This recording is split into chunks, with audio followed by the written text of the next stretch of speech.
আমরা সবার আগে বলেছিলাম আমাদের এমপি মন্ত্রী কেউ হলে সরকারি প্লট নিবে না, বিনা ট্যাক্সের গাড়ি আমরা চলবো না। আলহামদুলিল্লাহ আমাদের রাস্তা ধরে সরকারি দল একই ঘোষণা দিয়েছে, তাদেরকে অভিনন্দন। আমরা বলেছিলাম প্রবাসের রিমিটেন্স যোদ্ধারা মারা যাওয়ার পরে তাদের লাশ নিয়ে টানাটানি ঠেলাঠেলি হবে না।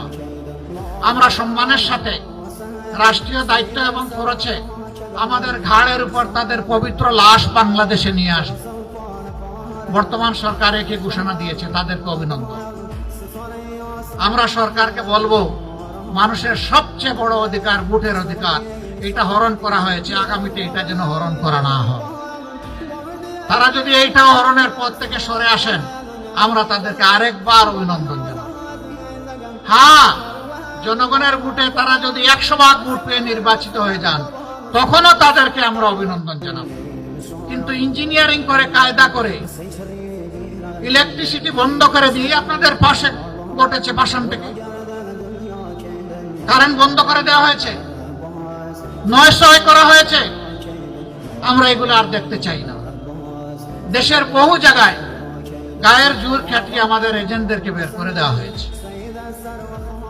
আমাদের এজেন্টরা রক্তের বিনিময়ে ভোট চায় নাই, এই জন্য তারা ছেড়ে দিয়ে চলে গেছে। আগামীতে মানুষের ভোটের অধিকারের পক্ষে জীবনের বিনিময়ে হলে আমরা দাঁড়িয়ে যাব ইনশাআল্লাহ।